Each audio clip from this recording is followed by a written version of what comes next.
An unsocial socialist, one of the great creation of George-Bernad-Shaw. Part 2. Chapter 10. The remains of Henrietta Dreyfuss were interred in Highgate Cemetery the day before Christmas Eve. 3 noblemen sent their carriages to the funeral, and the friends and clients of Mr. Jansenus, to a large number, attended in person. The bier was covered with a profusion of costly boughs. The undertaker, instructed to spare no expense, provided long-tailed black horses with black pawls on their backs and black plumes upon their foreheads, coachmen decorated with scarves and jackboots, black hammer cloths, cloaks and gloves, with many hired mourners, who, however, would have been instantly discharged had they presumed to betray emotion, or in any way overstep their function of walking beside the hearse with a brass-tipped baton in their hands. Among the genuine mourners were Mr. Jansenus, who burst into tears at the ceremony of casting earth on the coffin; the boy Arthur, who, preoccupied by the novelty of appearing in a long cloak at the head of a public procession, felt that he was not so sorry as he ought to be when he saw his papa cry; and a cousin who had once asked Henrietta to marry him, and who now, full of tragic inflections, was enjoying his despair intensely. The rest whispered, whenever they could decently do so, about a strange omission in the arrangements. The husband of the deceased was absent. Members of the family and intimate friends were told by Daniel Jansenus that the widower had acted in a blackguard way, and that the Jansenus did not care twopence whether he came or stayed at home, that, but for the indecency of the thing, they were just as glad that he was keeping away. Others, who had no claim to be privately informed, made inquiries of the undertaker's foreman, who said he understood the gentleman objected to large funerals. Asked why, he said he supposed it was on the ground of expense.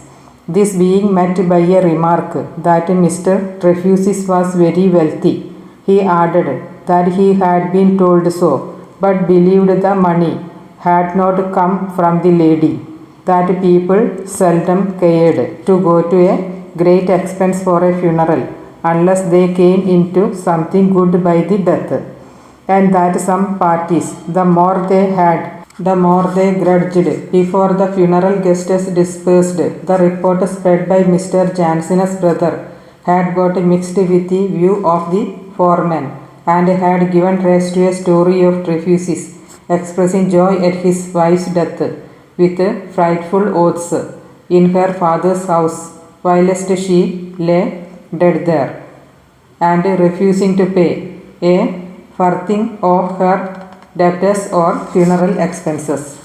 Some days later, when gossip on the subject was subsided, a fresh scandal revived it. A literary friend of Mr. Jansenus helped him to compose an epitaph, and added to it a couple of pretty and touching stanzas, setting forth that Henrietta's character had been one of rare sweetness and virtue, and that her friends would never cease to sorrow for her loss.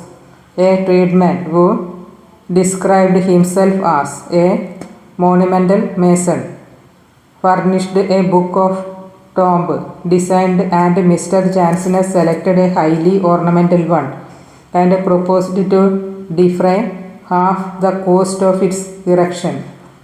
Dreyfuss objected that the epitaph was untrue and said that he did not see any tombstones should be privileged to publish false statements. It was reported that he had followed up his former misconduct by calling his father-in-law a liar, and that he had ordered a common tombstone from some cheap jack at the East End. He had in fact spoken contemptuously of the monumental tradesman as an exploiter of labor, and had asked a young working mason, a member of the International Association, to design a monument for the gratification of Jansenus. The mason, with much pain and misgiving, produced an original design. Trefusis approved of it and resolved to have it executed by the hand of the designer.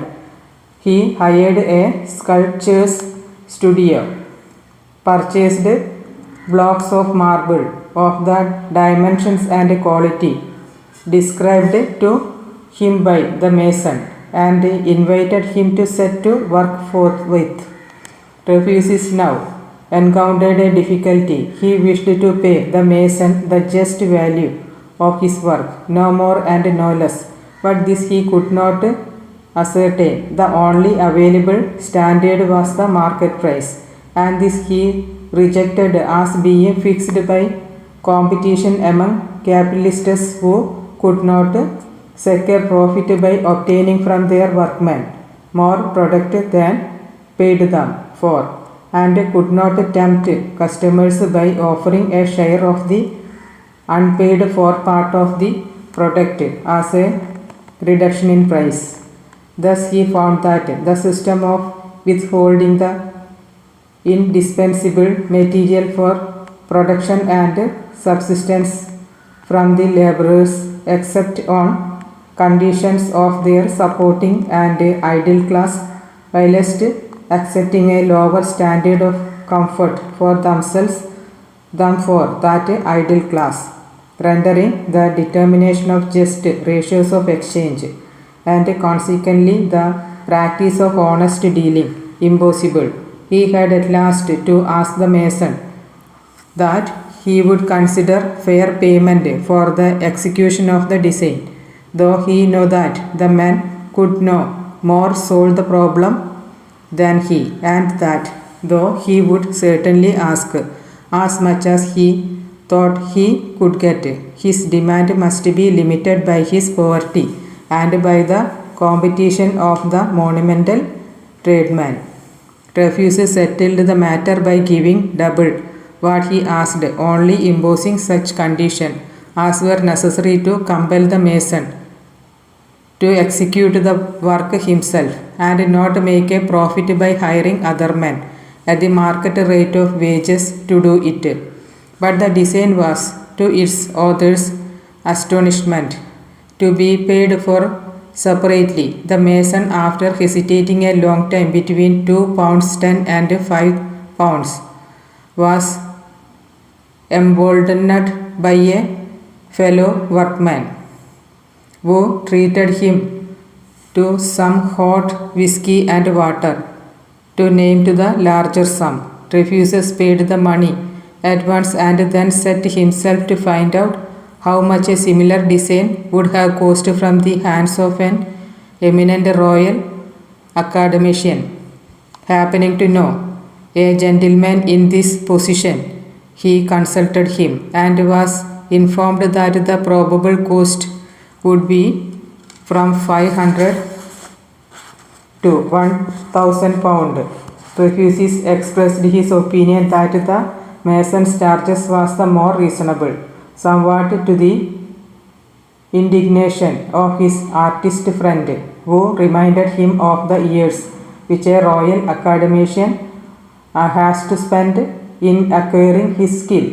Trefusis mentioned that the apprenticeship of a mason was quite a long, twice as laborious, and not half so pleasant.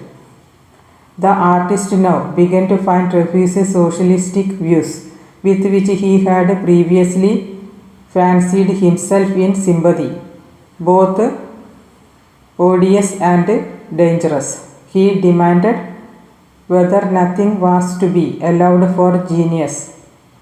Trefusis warmly replied that genius cost its possessor nothing, that it was the inheritance of the whole race, incidentally vested in a single individual, and that if that individual employed his monopoly of it to extort money from others, he deserved nothing better than hanging. The artist lost his temper and suggested that if Trefusis could not feel that the prerogative of art was divine, perhaps he could understand that a painter was not such a fool as to design a tomb for £5 when he might be painting a portrait for £1,000. Trefusis reported that the fact of a man paying £1,000 for a portrait proved that he had not earned the money and was therefore either a thief or a beggar.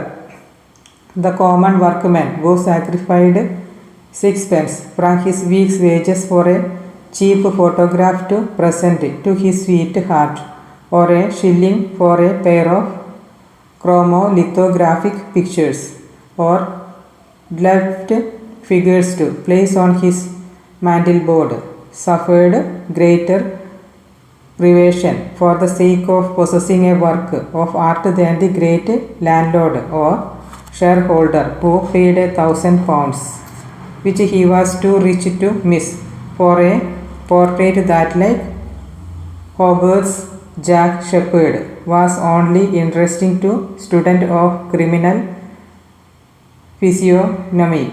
A lively quarrel ensued, Trefusis denouncing the folly of artists in fancying themselves a priestly caste when they were obviously only the parasites and favored slaves of the moneyed classes, and his friend, temporarily his enemy, sneering bitterly at levelers who were for leveling down instead of leveling up. Finally, tired of disputing and remorseful for their acrimony, they denied amicable together. The monument was placed in Highgate Cemetery by a small band of workmen whom Trefusis found out of employment. It bore the following inscription: "This is the monument of Henrietta Jansenus, who was born on the 25th July 1856, married to Sidney Trefusis on the 23rd August 1875, and who died on the 21st December in the same year." Mr. Jansenus took this as an insult to his daughter's memory, and as the tomb was much smaller than many which had been erected in the cemetery by families to whom the Jansenus claimed superiority, cited it as an example of the widower's meanness, but by other person it was so much admired that Trefusis hoped it would ensure the prosperity of its designer. The contrary happened when the mason attempted to return to his ordinary work, as he was informed that he had contravened trade usage, and that his former employer would have nothing more to say to him. On applying for advice and assistance to the trades union of which he was a member, he received the same reply, and was further reproached for treachery to his fellow workmen. He returned to Trefusis to say that the tombstone job had ruined him. Trefusis, engaged, wrote an argumentative letter to the Times, which was not inserted, a sarcastic one, to the trade union, which did no good, and a fierce one to the employers, who threatened to take an action for libel. He had to content himself with settling the men to work again on mantelpieces and other decorative stonework for use in house property to the refugees' estate. In a year or two, his liberal payment enabled the mason to save sufficient to start as an employer, in which capacity he soon began to grow rich, as he knew by experience exactly how much his workmen could be forced to do and how little they could be forced to take.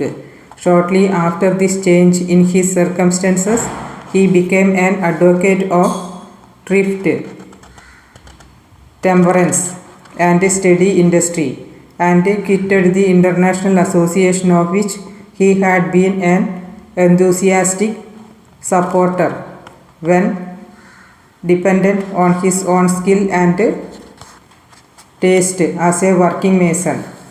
During these occurrences, Agatha's school life ended.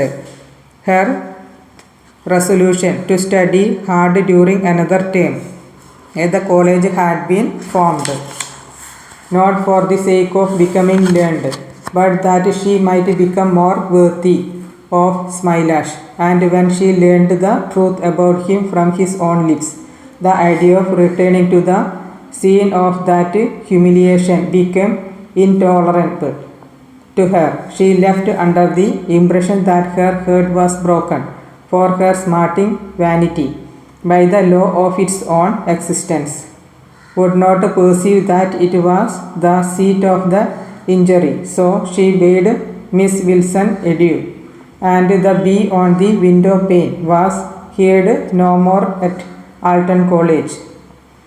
The intelligence of Henrietta's death shocked her the more because she could not help being glad that the only other person who knew of her folly with regard to Smilash, himself excepted, was now silenced forever. This seemed to her a terrible discovery of her own depravity. Under its influence, she became almost religious and caused some anxiety about her health to her mother, who was puzzled by her unwonted seriousness, and in particular by her determination not to speak of the misconduct of refugees, who was now the prevailing topic of conversation in the family. She listened in silence to gossiping discussion of his desertion of his wife, his heartless indifference to her disease, his violence and bad language by her deathbed, his parsimony, his malicious opposition to the wishes of the Jansenist, his cheap tombstone with the insulting epitaph, his association with the common workmen and law demagogues, his suspected connection with a secret society for the assassination of the royal family and blowing up of the army, his aesthetic denial in a pamphlet addressed to the clergy of a statement by the Archbishop of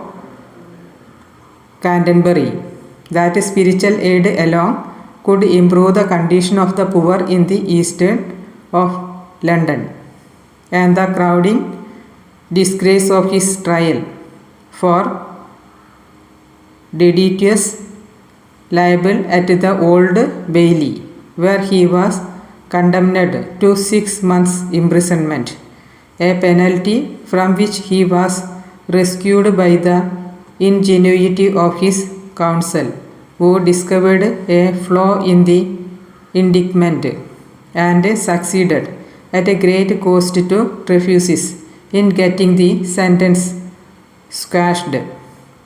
Agatha at last got tired of hearing of his misdeeds. She believed him to be heartless, selfish, and misguided, but she knew that he was not the loud, coarse, sensual and ignorant brawler most of her mother's gossip supposed him to be. She even felt, in spite of herself, an emotion of gratitude to the few who ventured to defend him. Preparation for her first season helped her to forget her misadventure. She came out in due time, and an extremely dull season she found it. So much so that she sometimes asked herself whether she should ever be happy again. At the college there had been good fellowship, fun, rules and duties which were a source of strength when observed and a source of delicious excitement when violated. Freedom from ceremony, toffee making, flights on the banisters, and appreciative audiences for the soldier in the chimney. In society, there were silly conversations lasting half a minute, cool acquaintanceship founded on such half-minute general reciprocity of suspicion, overcrowded, insufficient ventilation, bad music badly executed, late hours, unwholesome food, intoxicating liquors, jealous competition, useless expenditure, husband haunting, flirting, dancing, theatres and concerts. The last three, which Agatha liked, helped make the contrast between Alton and London tolerable to her, but they had their drawbacks. For good partners at the dances and good performances at the spiritless opera and concerts were disappointingly scarce. Flirting she could not endure. She drove men away when they became tender, seeing in them the falsehood of Smilash without his wit. She was considered rude by the younger gentlemen of her circle. They discussed her bad manners and themselves, and agreed to punish her by not asking her to dance. She thus got rid, without knowing why, of the attention she cared for least, and enjoyed herself as best she could with such of the older or more sensible men as more not intolerant of girls. At best the year of the last happy she had ever spent. She repeatedly alarmed her mother by broaching projects of become a hospital nurse, a public singer or an actress. These projects led to some desultory studied. In order to qualify herself as a nurse, she read a handbook of physiology which Mrs. Whaley thought so improper, a subject for a young lady. She went in tears to Mrs. Jansenus to remonstrate with her unruly girl. Mrs. Jansenus, better advised, was of opinion that the more a woman knew, the more wisely she was likely to act, and that Agatha would soon drop the physiology of her own account. This proved true. Agatha, having finished her book by dint of extensive skipping, proceeded to study pathology from a volume of clinical lectures, finding her own sensation exactly like those described in the book as a symptoms of the direst diseases. She put it by an alarm and took up a novel which was free from the fault she had found in the lectures, inasmuch as none of the emotions it described in the least resembled any she had never experienced. After a brief interval, she consulted a fashionable teacher of singing as to whether her voice was strong enough for the operatic stage. He commenced her to study with him with 6 years, assuring her that at the end of that period, if she followed his direction, she should be the greatest singer in the world. To this there was in her mind the conclusive objection that in 6 years she should be an old woman, so she resolved to try privately whether she could not get on more quickly by herself. Meanwhile, with a view to the drama in case her operatic scheme should fail, she took lessons in elocution and gymnastics.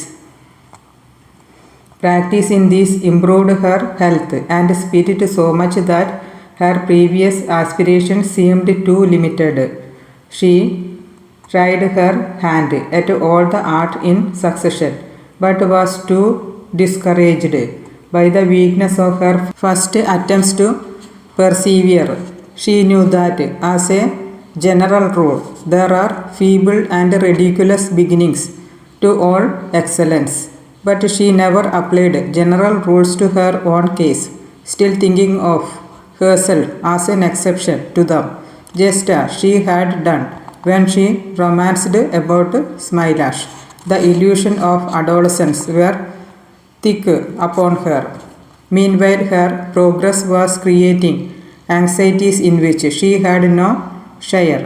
Her paroxysms of exhilarations followed by a gnawing sense of failure and uselessness were known to her mother only as wildness and low spirits, to be combated by needlework as a sedative or beef tea as a stimulant. Mrs. Whaley had learnt by rote that the whole duty of a lady is to be graceful, charitable, helpful, modest, and disinterested, whilst awaiting passively whatever load these virtues may induce. But she had learnt by experience that a lady's business in society is to get married, and that virtues and accomplishments alike are important only as attractions to eligible bachelors. As this truth is shameful, young ladies are left for a year or two to find it out for themselves. It is seldom explicitly conveyed to them at their entry into society. Hence, they often throw away capital bargains in their first session and are compelled to offer themselves at greatly reduced prices subsequently when their attractions begin to stale. This was the fate which Mrs. Whaley, warned by Mrs. Jansenus, feared for Agatha, who time after time, when a callow gentleman of wealth and position was introduced to her, drove him brusquely away as soon as he ventured to hint that 200 his affections were concerned in their acquaintanceship. The anxious mother had to console herself with the fact that her daughter drove away the ineligible as ruthlessly as the eligible, formed no unworldly attachments, was still very young, and would grow less coy as she advanced in years and in that Mrs. Jansenus called sense. But as the seasons went by, it remained questionable whether Agatha was more to be congratulated on having begun life after leaving school, or Henrietta on having finished it. Chapter 11. Brandon Beaches in the Thames Valley was the seat of Sir Charles Brandon, 7th Baronet of that name. He had lost his father before attaining his majority, and had married shortly afterwards, so that in his 25th year he was father to 3 children. He was a little worn, in spite of his youth. But he was tall and agreeable, had a winning way of talking, a kind and soothing view of the misfortunes of others, could tell a story well, liked music and could play and sing a little, loved the art of design and could sketch a little in watercolors, read every magazine from London to Paris that criticized pictures, had travelled a little, fished a little, shot a little, botanized a little, wandered restlessly in the footsteps of women, and dissipated his energies through all the small channels that his wealth opened and his talent made easy to him. He had no large knowledge of any subject, though he had looked into many just far enough to replace absolute unconsciousness of them, measurable ignorance. Never having enjoyed the sense of achievement, he was troubled with unsatisfied aspiration that filled him with melancholy and convinced him that he was a born artist. His wife found him selfish, peevish, hankering after change, and prone to believe that he was attacked by dangerous disease when he was only catching cold. Lady Brandon, who believed that he understood all the subjects he talked about because she did not understand them herself, was one of his disappointments. In person, she resembled none of the type of beauty striven after by the painters of her time, but she had charms to which few men are insensible. She was tall, soft, and stout, with ample and shapely arms, shoulders, and hips, with her small head, little ears, pretty lips, and roguish eye. She, being a very large creature, presented an immensely of half womanly, half infantile loveliness, which smote even grave men with a desire to clasp her in their arms and kiss her. This desire had scattered the desultory intellectual creature of Sir Charles at first sight.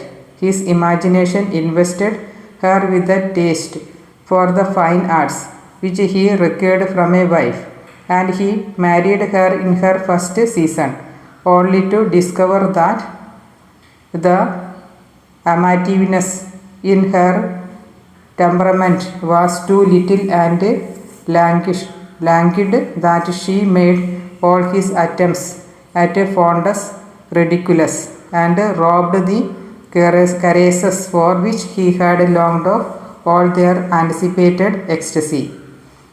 Intellectually, she fell still further short of his hopes. She looked upon his favorite art of painting as a festive for amateur and branch of the house furnishing trade for professional artists.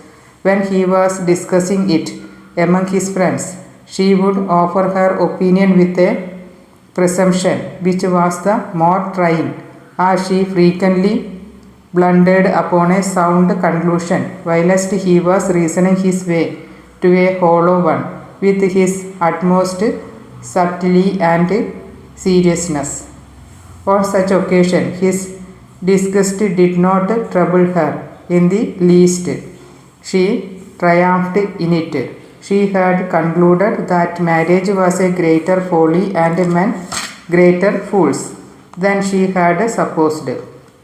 But such beliefs rather lightened her sense of responsibility than disappointed her, and as she had plenty of money, plenty of servants, plenty of visitors, and plenty of exercise on horseback, of which she was immoderately fond, her time passed pleasantly enough. Comfort seemed to her the natural order of life. Trouble always surprised her. Her husband's friends, who mistrusted every future hour, and found matter for bitter reflection in many past one, were to her only example of the power of sedentary habits and excessive reading to make men tripped and dull. One fine May morning, as she cantered along the avenue at Brandon Preaches on a powerful bay horse, the gates at the end opened and a young man sped through them on a bicycle. He was of slight frame and fine dark eyes and delicate nostrils. When he recognized Lady Brandon, he waved his cap, and when they met he sprang from his inanimate steed, at which the bay horse shied. "Don't you silly beast," she cried, whacking the animal with the butt of her whip, "though it is natural enough. Goodness no, how dare do the idea of anyone rich enough to afford a horse riding on a wheel like that." "But I am not rich enough to afford a horse," he said, approaching her to pat the bay, having placed the bicycle against a tree. "Besides, I am afraid of horses, not being accustomed to them, and I know nothing about feeding them. My steed needs no food. He doesn't bite nor kick. He never goes lame, nor sicken, nor dies, nor need a groom, nor—" "That is all bosh," said Lady Brandon impetuously. "It stumbles and gives you the most awful tosses, and it goes lame by its treadless and thingamacks coming off, and it wears out, and twice as much trouble to keep clean and scrape the mud off as a horse, and all sorts of things. I think the most ridiculous sight in the world is a man on a bicycle, working away with his feet as hard as he possibly can, and believing that his horse is carrying him instead of, as anyone can see, he carrying the horse. You needn't tell me that it isn't easier to walk in the ordinary way than to drag a great dead iron thing along with you. It is not good sense. Nevertheless, I can carry it 100 miles further in a day when I can carry myself alone. Such are the marvels of machinery. But I know that we cut a very poor figure beside you and that magnificent creature. Not that anyone will look at me, whilst you are to occupy their attention so much more worthily." She darted a glance at him, which clouded his vision and made his heart burst more strongly. This was an old habit of hers. She kept it up from love of fun, having no idea of the effect it produced on more ardent temperament than her own. He continued hastily, "Is Sir Charles within doors?" "Oh, it is the most ridiculous thing I ever heard of in my life," she exclaimed. "A man that lives by himself in a place down by the riverside, rode like a toy saving bank. Don't you know the things I mean? Called Socialist's house, saying there is a right of way through our new pleasure ground. As if anyone could have any right there after all the money we have spent fencing it on 3 sides, and building up the wall by the road, and leveling, and planting, and draining, and goodness knows what else. And now the man says that all the common people and traps in the neighborhood have a right to walk across it because they were too lazy to go round by the road. Sir Charles has gone to see the men about it, Of course, he wouldn't do as I wanted him. What was that? Right to tell the man to mind his own business and to say that the first person we found attempting to trespass on our property should be given to the police. Then I shall found no one at home. I beg your pardon for calling it so, but it is the only place like home to me. Yes, it is so comfortable since we built the billiard room and took away those nasty hangings in the hall. I was ever so long trying to purr. She was interrupted by an old laborer who hobbled up as fast as his rheumatism would allow him and began to speak without further ceremony than snatching off his hat. They have gone to the new group. My lady, crowd of M.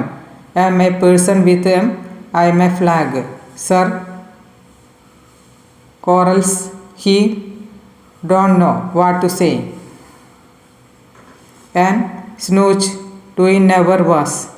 Lady Brandon turned pale and pulled at her horse as if to back him out of some danger. Her visitor, puzzled, asked the old man what he meant. There is going to be a procession through the new group, he replied, and the master can't stop him. Then the troon round the wall. 3 yards of its lane on Riverside Road, and there is a person with M and a flag, and him that lives in Salet's house. He is there, holding him on, thrown down the wall, exclaimed Lady Brandon, scarlet with indignation and pale with apprehension by turns. What a disgraceful thing! There are the police. Chester, will you come with me and see what they are doing? Sir Charles is no use. Do you think there is any danger? There is 2 police, said the old man, and him that lives that Salet's dot them stop him. They are booking on, and there is a person among them. I see him pulling away at the wall with him on hands. I will go and see the fun, said Chester. Lady Brandon hesitated, but her anger and curiosity vanquished her fears. She overlooked the bicycle, and they went together through the gates and by the high road to the scene the old man had described.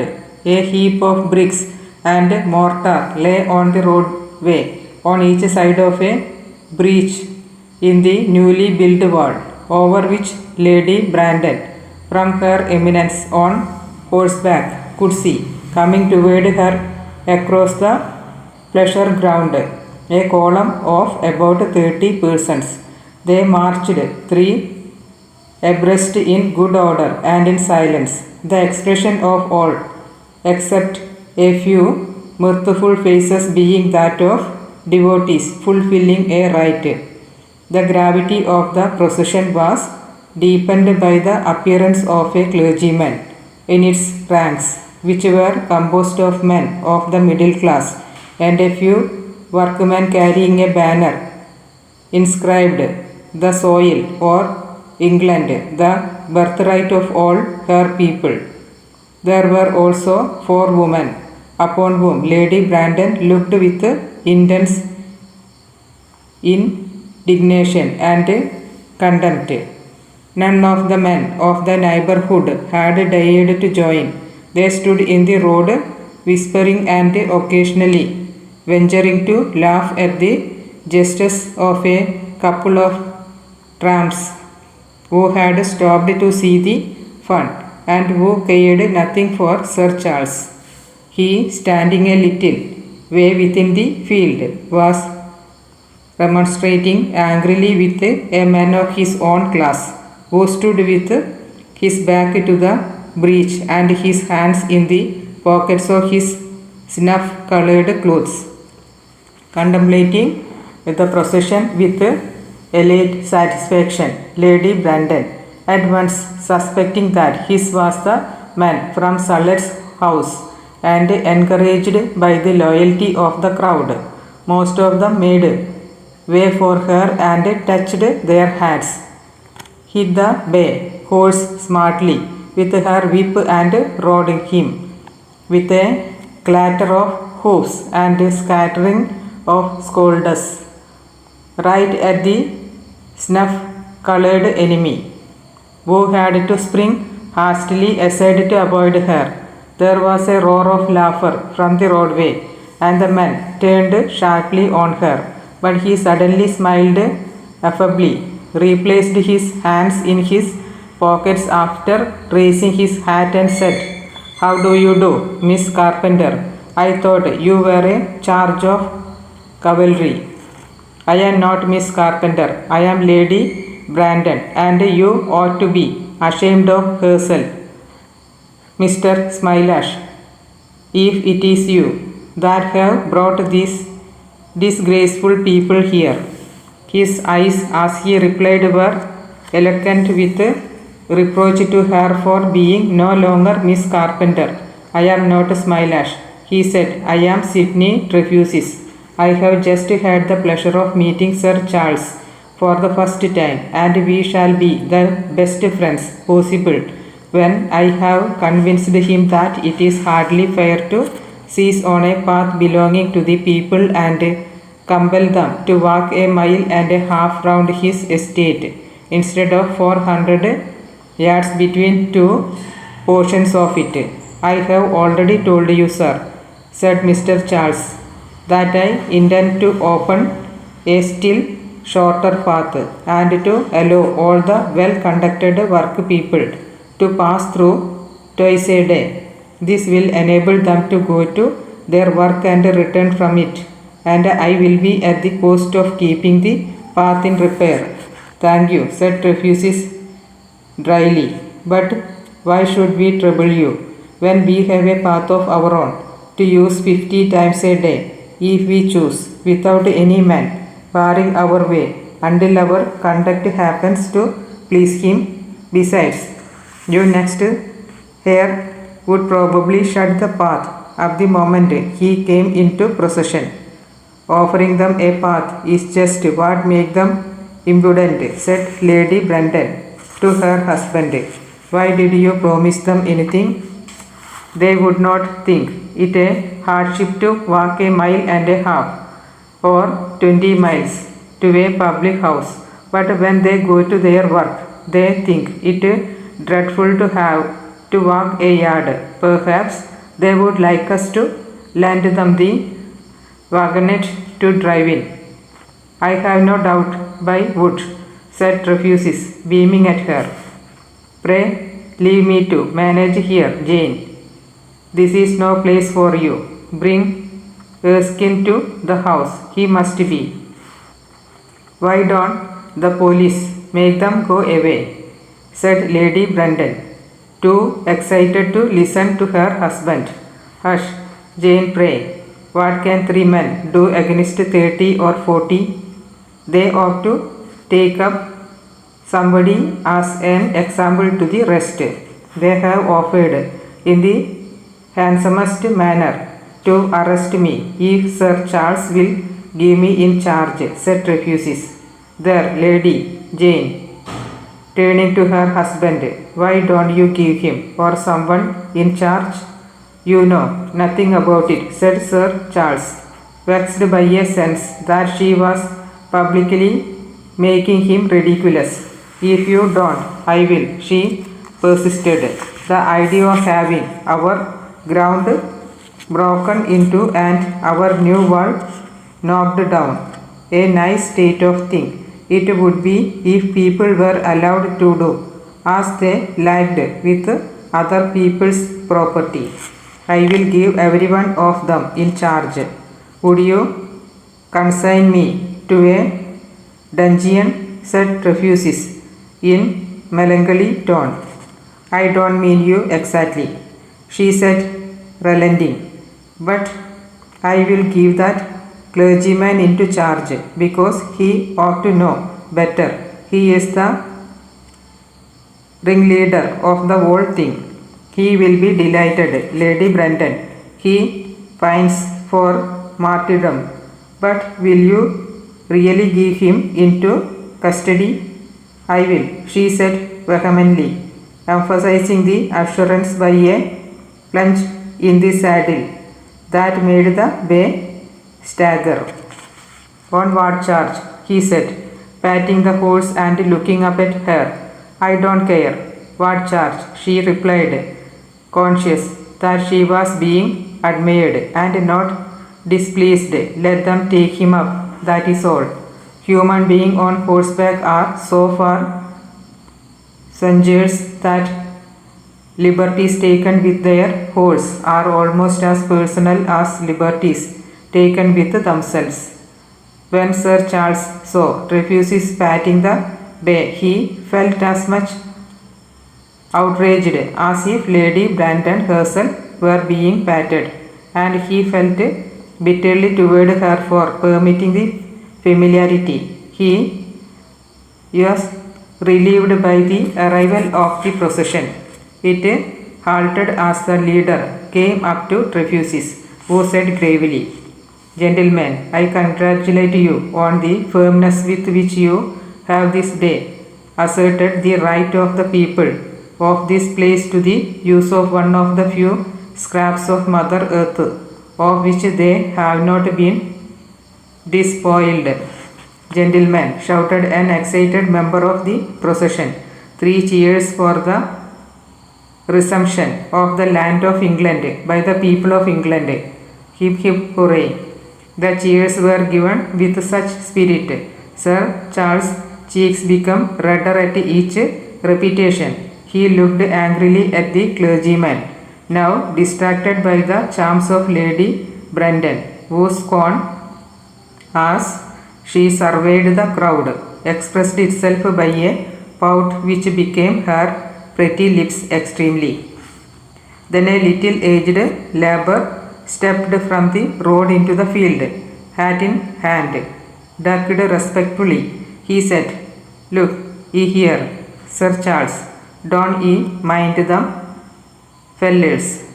There ain't a man belonging to this neighbourhood among 'em, not one, in your employ or on your land. Our duty to you and your ladyship, and we will trust it to you to do what is fair by us. We want to interlopers from London to get us into trouble with your honor, and you unmitigated cur, exclaimed Trefusis fiercely. What right have you to give away to his unborn children the liberty of your own? There is not unborn, said Lady Brandon indignantly. That just shows how little you know about it. No, nor mine either, said the man, emboldened by her ladyship's support. And who are you that call me a cur? Who am I? I am a rich man, one of your masters, and privileged to call you what I please. You are a groveling, feminine, broken slave. Now go and seek redress against me from the law. I can buy law enough to ruin you for less money than it would cost me to shoot deer in Scotland or vermin here. How do you like that state of thing, eh? The man was taken aback. Sir Charles will stand by me, he said after a pause, with assumed confidence, but with an anxious glance at the baronet. If he does, after witnessing the return you have made me for standing by you, he is a greater fool than I take him to be. Gently, gently, said the clergyman. There is much excuse to be made for the poor fellow. As gently as you please with any man that is a free man at heart, said Trefusis. But slaves must be driven, and this fellow is a slave to the marrow. Still, we must be patient. He does not know. He knows a great deal better than you do, said Lady Brenton, interrupting, and the more shame for you, because you ought to know best. I suppose you were educated somewhere. You will not be satisfied with yourself when your bishop hears of this. Yes, she added, turning to Trefusis with an infantile air of wanting to cry and being forced to laugh against her will. You may laugh as much as you please. Don't trouble to pretend it's only coughing. But we will write to his bishop as he fall find it to his cost. Hold your tongue, Jane, for God's sake, said Sir Charles, taking her horse by the bridle and backing him from Trefusis. I will not, if you choose to stand here and allow them to walk away with the walls in their pockets. I don't and I won't. Why can't you make the police do something? They can do nothing, said Sir Charles, almost beside himself with humiliation. I cannot do anything until I see my solicitor. How can you here to stay here wrangling with these fellows? It is so undignified. It is all very well to talk of dignity, but I don't see the dignity of letting people tremble on our grounds without leave. Mr. Smilash, will you make them all go away and tell them that they shall all be prosecuted and put in prison? They are going to the crossroad to hold a public meeting and, of course, make speeches. I am decided to say that they deeply regret that their demonstration should have disturbed by personally Lady Brandon. So they ought, she replied. They don't look very sorry. They are getting frightened at what they have done, and they would be glad to escape the consequences by apologizing, most likely. But they shan't. I am not such a fool as they think. They don't think so. You have proved the contrary. Jane, said Sir Charles pettishly, do you know this gentleman? I should think I do, said Lady Brandon emphatically. Trefusis bowed as if he had just been formally introduced to the baronet, who against his will returned the salutation stiffly, unable to ignore an older, firmer and quicker man under the circumstances. This seems an unneighbourly business, Sir Charles, said Trefusis, quite at his ease, but as it is a public question, it need not prejudice or private relations. At least I hope not. Sir Charles bowed again, more stiffly than before. I am like you, a capitalist and landlord, which I seem to you. You have no right to be, if you are in earnest, struck in Chester, who had been watching the scene in silence by Sir Charles' side. Which, as you say, I have undoubtedly no right to be, said Trefusis, surveying his with interest, but which I nevertheless cannot help being. Have I the pleasure of speaking to Mr. Chester Erskine, author of a tragedy entitled The Patriot Martyrs, dedicated with enthusiastic devotion to the spirit of liberty, and half a dozen famous upholders of that principle, and denouncing in forcible language the tyranny of the late Tsar of Russia, Bomba of Naples, and Napoleon the Third. Yes, sir, said Erskine, reddening, for he felt that this description might make his drama seem ridiculous to those present who had not read it. Then, said Trefusis, extending his hand. Erskine at first thought for a hearty shake, Give me half a crown towards the cost of our expedition here today, to assert the right of the people to tread the soil we are standing upon. You shall do nothing of the sort, Chester, cried Lady Brandon. I never heard of such a thing in my life. Do you pay us for the wall and fence your people have broken, Mr. Smilash? That would be more to the purpose. If I could find 1,000 men as practical as you, Lady Brandon, I might accomplish the next great revolution before the end of the season.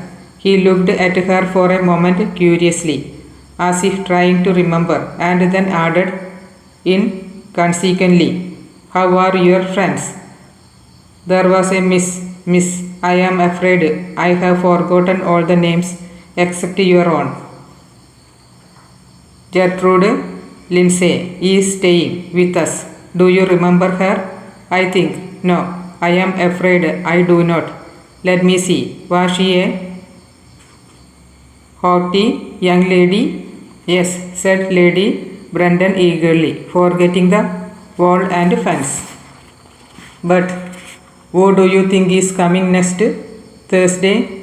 I met her accidentally the last time I was in town. She is not a bit changed. You cannot forget her, so don't pretend to be puzzled. You have not told me who she yet, and I shall probably not remember her. You must not expect me to recognize everyone instantaneously. I recognized you. What stuff? You will know Agatha fast enough? Agatha Whaley, he said with sudden gravity. Yes, she is coming on Thursday. Are you glad? I fear I shall have no opportunity of seeing her. Oh, of course, you must see her. If it will be jolly for us all to meet again, just as we used. Why can't you come to Luncheon on Thursday?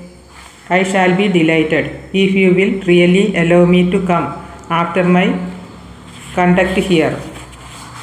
The lawyers will settle that. Now that you have found out who we are, you will stop pulling down our walls, of course. Of course, said Refuses, smiling, as he took out a pocket diary and ended the engagement. I must hurry away to the crossroad. They have probably voted me into the chair by this time and are waiting for me to open their meeting. Goodbye. You have made this place, which I was growing tired of, unexpectedly interesting to me. They exchanged glances of the old college pattern. Then he nodded to Sir Charles, waved his hand familiarly to Erskine, and followed the procession, which was by this time out of sight. Sir Charles, who, waiting to speak, had been repeatedly baffled by the hasty speeches of his wife and the unhesitating replies of Refuses, now turned angrily upon her, saying, What do you mean by inviting that fellow to my house? Your house, indeed. I will invite whom I please. You are getting into one of your tempers. Sir Charles looked about him. Erskine had discreetly slipped away and was in the road, tightening a screw in his bicycle. The few persons who remained were out of earshot. Who and what the devil is he? And how do you come to know him? He demanded. He never swore in the presence of any lady except his wife, and then only when they were alone. He is a gentleman, which is more than you are, she retorted, and with a cut of her whip that narrowly missed her husband's shoulder, sent the bay plugging through the gap. Come along, she said to Erskine. We should be late for luncheon. Had we not better wait for Sir Charles? he asked injudiciously. "Never mind, Sir Charles. He is in the sulks," she said without abating her voice. "Come along," and she went off at a canter, Erskine following her with a misgiving that his visit was unfortunately timed. Chapter 12. On the following Thursday, Gertrude, Agatha and Jane met for the first time since they had parted at Alton College. Agatha was the shyest of the three and extremely the least changed. She fancied herself very different from the Agatha of Alton, but it was her opinion of herself that had altered, not her person. Expecting to find a corresponding alteration in her friends, she had looked forward to the meeting with much doubt and little hope of its proving pleasant. She was more anxious about Gertrude than about Jane, concerning whom, at a brief interview in London, she had already discovered that Lady Brandon's manner, mind and speech were just what Miss Carpenter's had been. But even from Agatha, Jane commanded more respect than before, having changed from an overgrown girl into a fine woman, and made a brilliant match in her first season, whilst many of her pretty, proud and clever contemporaries, whom she had envied at school, were still unmarried and were having their home made uncomfortable by parents anxious to get rid of the burden of supporting them and to profit in purse or position by their marriages. This was Gertrude's case. Like Agatha, she had thrown away her matrimonial opportunities. Proud of her rank and exclusiveness, she had resolved to have as little as possible to do with persons who did not share both with her.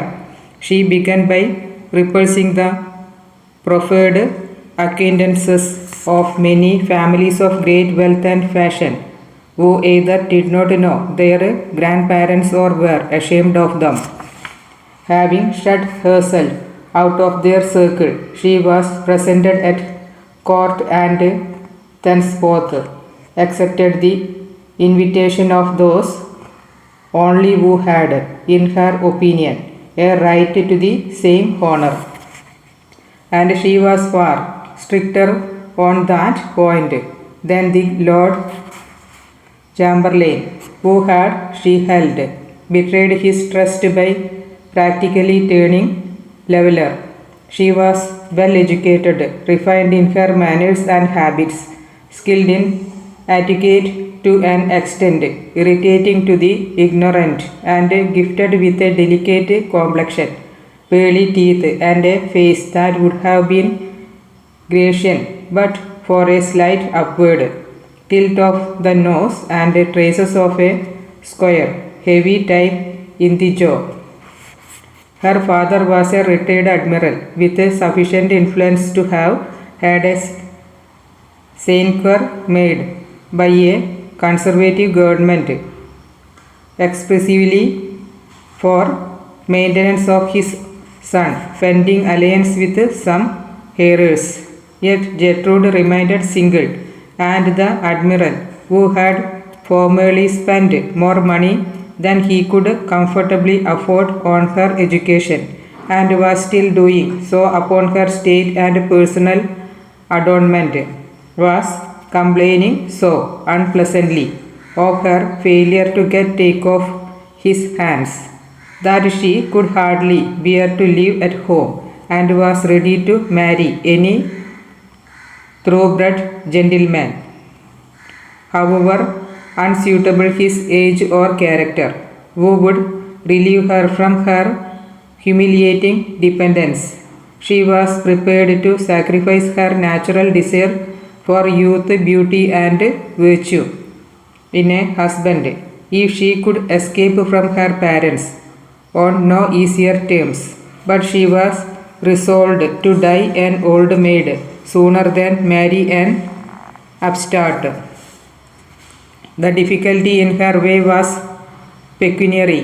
The admiral was poor. He had not quite 6,000 a year, and though he practiced the utmost economy in order to keep up the most expensive habits, he could not afford to give his daughter a dowry. Now the well-born bachelors of her set, having more blue wood, but much less wealth than they needed, admired her, paid her compliments, danced with her, but could not afford to marry her. Some of them even told her so, married rich daughters of tea merchants, iron founders, or successful stockbrokers, and then tried to make matches between her and their lovely born brother-in-law. So, when Gertrude met Lady Brandon, her lot was secretly wrecked, and she was glad to accept an invitation to Brandon Beaches in order to escape for a while from the Admiral's daily sarcasm on the marriage list in the Times. The invitation was the more acceptable because Sir Charles was no mushroom noble, and in the school days, which Gertrude now remembered as the happiest of her life, she had acknowledged that Jane's family and connections were more aristocratic than those of any other student then at Alton, herself accepted. To Agatha, whose grandfather had amassed wealth as a proprietor of gaswork, she had never offered her intimacy. Agatha had taken it by force, partly moral, partly physical, but the gasworks were never forgotten, and when Lady Brandon mentioned as a piece of delightful news that she had found out their old school companion and had asked her to join them, Gertrude was not quite pleased. Yet, when they met, her eyes were the only wet ones there, for she was the least happy of the three, and though she did not know it, her spirit was somewhat broken. Agatha, she thought, had lost the bloom of girlhood, but was bolder, stronger, and cleverer than before. Agatha had, in fact, summoned all her self-possession to hide her shyness. She detached the emotion of Gertrude, who at the last moment did not try to conceal it. It would have been poured out freely in words, but Gertrude's social training taught her to express her feelings as well as it had accustomed her to dissemble them. "Do you remember Miss Wilson?" said Jane, as the three drove from the railway station to Brandon Beaches. "Do you remember Mrs. Miller and her cat? Do you remember the recording angel? Do you remember how I fell into the canal?" These reminiscences lasted until they reached the house and went together to Agatha's room.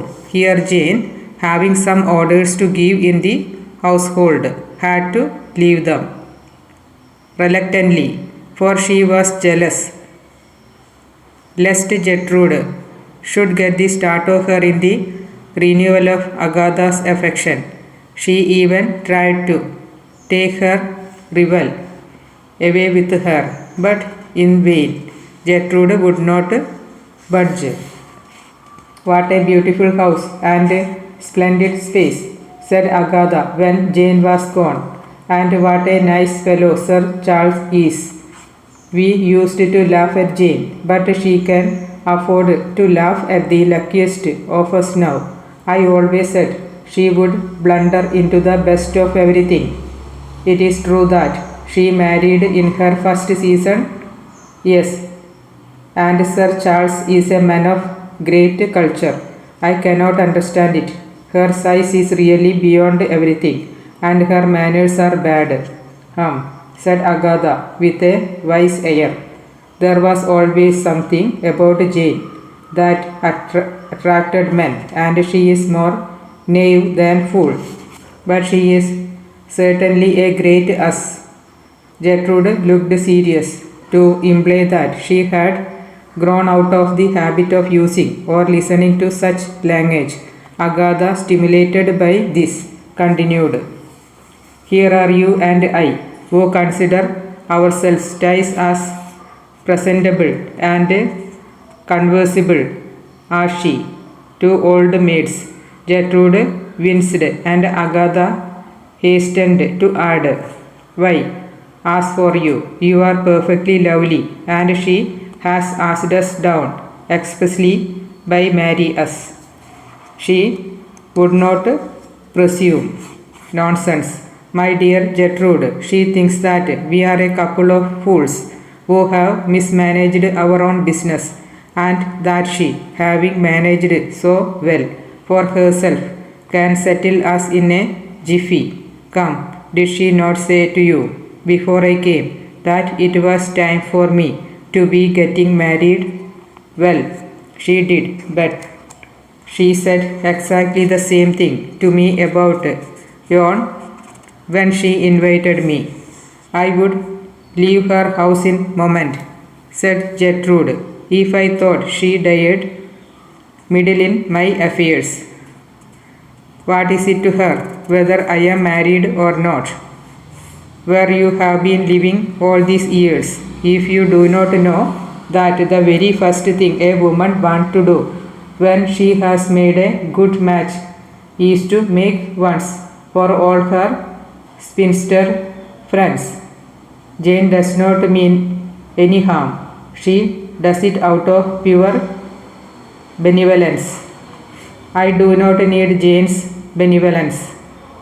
Neither do I, but it doesn't do any harm, and she is welcome to amuse herself by trotting out her male acquaintances for my approval. Hush, here she comes. Gertrude subsided. She could not quarrel with Lady Brandon without leaving the house, and she could not leave the house without returning to her home. But she privately resolved to discourage the attentions of Erskine, suspecting that instead of being in love with her, as he pretended, he had merely been recommended by Jane to marry her. Chichester Erskine had made sketches in Palestine with Sir Charles and had tramped with him through many European picture galleries. He was a young man of gentle birth and had inherited 1,500 a year from his mother, the bulk of the family property being his elder brother's.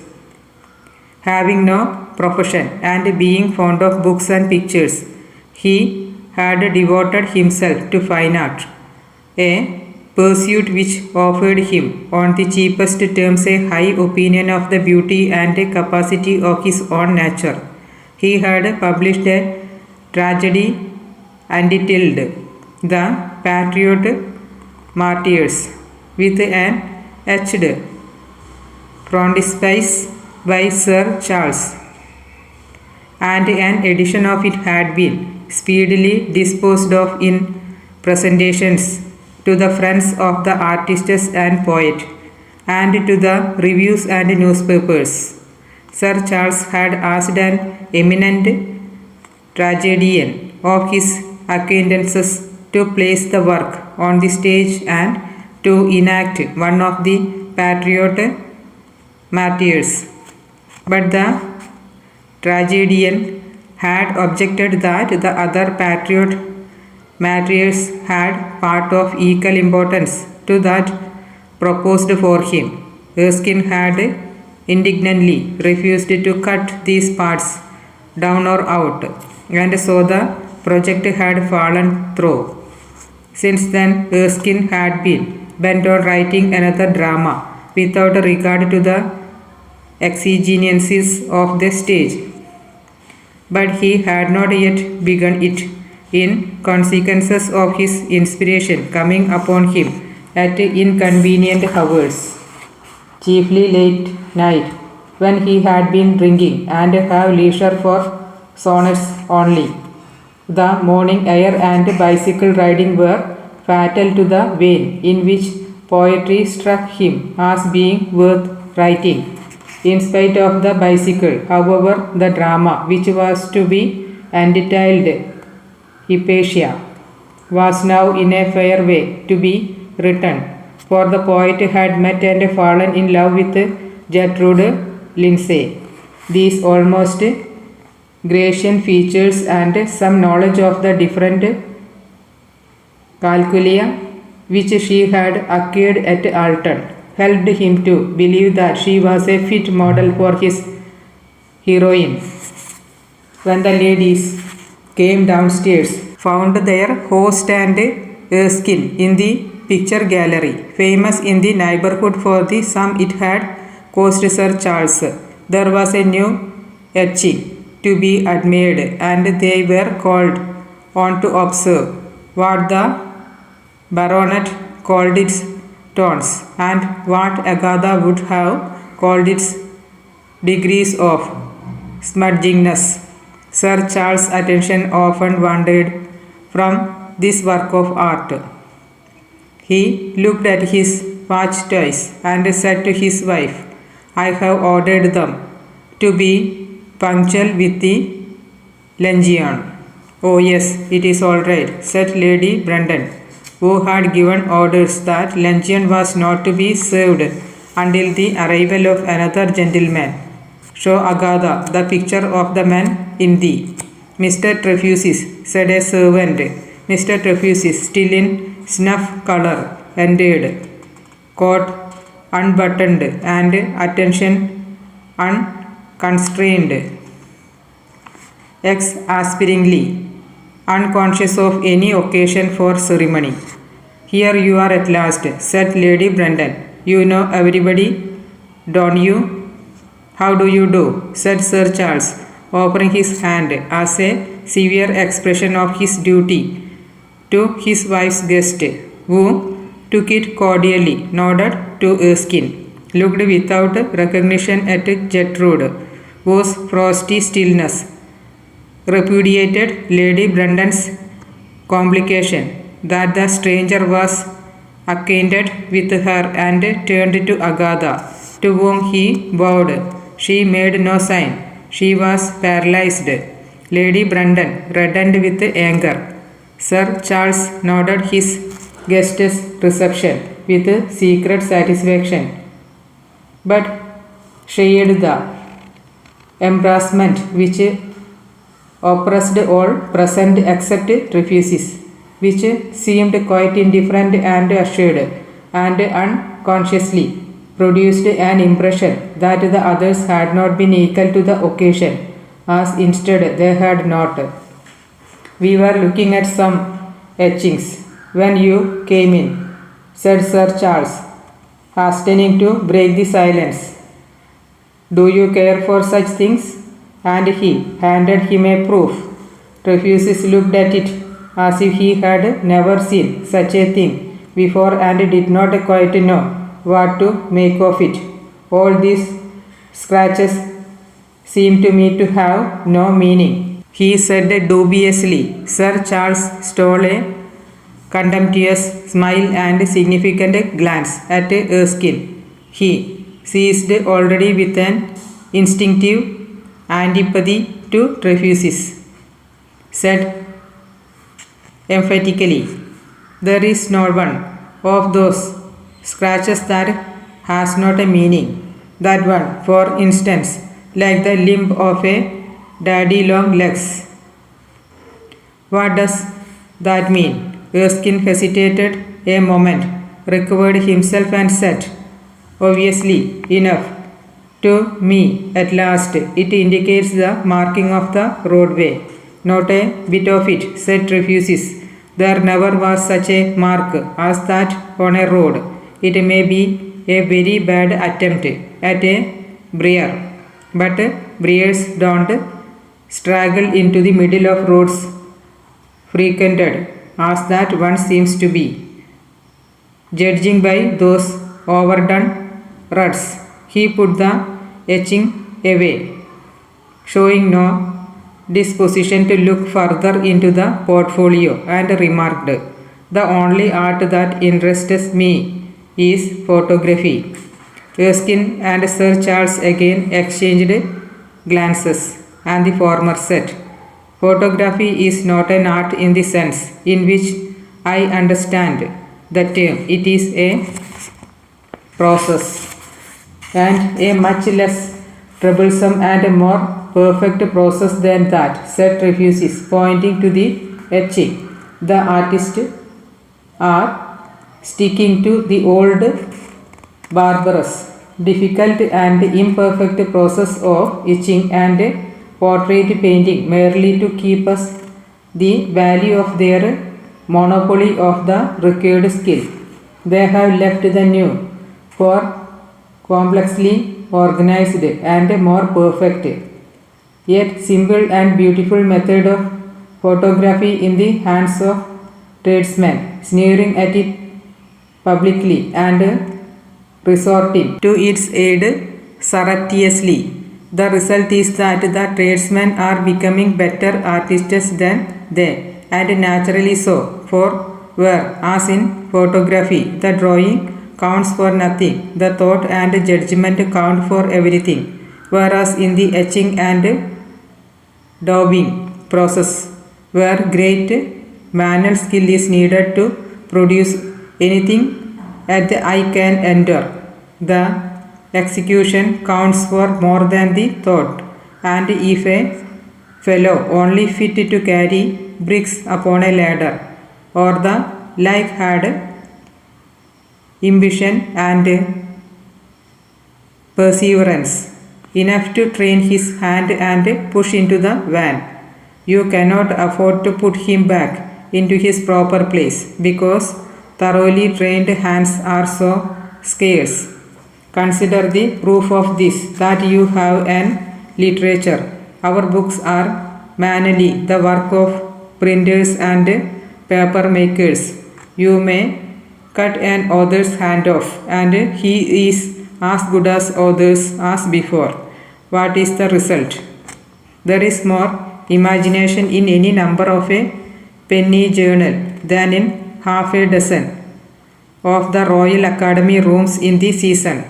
No author can live by his work and be as empty-handed as an average successful painter. Again, consider our implements of music, our piano forsters. For example, nobody but an acrobat will voluntarily spend years at such a difficult mechanical puzzle as the keyboards, and so we have to take our impression of Beethoven's sonates from acrobats who vie with each other in the rapidity of their pristos or the staying power of their left wrists. Thoughtful men will not spend their lives acquiring sleight of hand, invent a piano which will respond as delicately to the turning of a handle as our present one due to the pressure of the fingers, and the acrobat will be driven back to their carpets and trapezes, because the sole faculty necessary to the executant musician will be the musical faculty, and no other will enable him to obtain a hearing. The company were somewhat overcome by this unexpected lecture. Sir Charles, feeling that such views bore adversely on him and were somehow iconoclastic and low-lived, was about to make a peevish retort, when Erskine forestalled him by asking Trefusis what idea he had formed of the future of the artist. He replied promptly, "Photography perfected in its recently discovered power of reproducing color as well as form. Historical pictures replaced by photographs of tableaux vivants formed and arranged by trained actors and artists and used chiefly for the instruction of children. 9/10 of painting as we understand it all present extinguished by the competition of these photographs, and the remaining 10th only holding its own against them by dint of extraordinary excellence. Our mistuned and unplayable organs and pianofortes replaced by harmonious instruments as manageable as barrel organs, works of fiction superseded by interesting company and conversation, and made obsolete by the human mind, outgrowing the childishness that delights in the tales told by grown-up children such as novelists and their like, an end to the silly confusion under the one name of art of the tomfoolery and make-believe of our play hours with the higher methods of teaching men to know themselves. Every artist is an amateur, and a consequent returning to the healthy old disposition to look on every man who makes art a mean of money getting as a vagabond, not to be entertained as an equal by honest men, in which case artists will starve and there will be no more art. Sir, said Trefusis, excited by the word, I, as a socialist, can tell you that starvation is now impossible except where, as in England, masterless men are forcibly prevented from producing the food they need. And you, as an artist, can tell me that the present great artists invariably do starve, except when they are kept alive by charity, private fortune, or some drudgery which hinders them in the pursuit of their vocation. Oh, said Erskine, then socialists have some little sympathy with the artists after all. I fear, said Trefusis, repressing himself and speaking quietly again, that when a socialist hears £100 paid for a drawing, such Andrea del Sarto was glad to sell for tenpence. His heart is not wrung with pity of the artist's imaginary loss as that of a modern capitalist is. Yet that is the only way nowadays of enlisting sympathy for the old masters. Frightful disability to be out of the reach of the dearest market when you want to sell your drawings.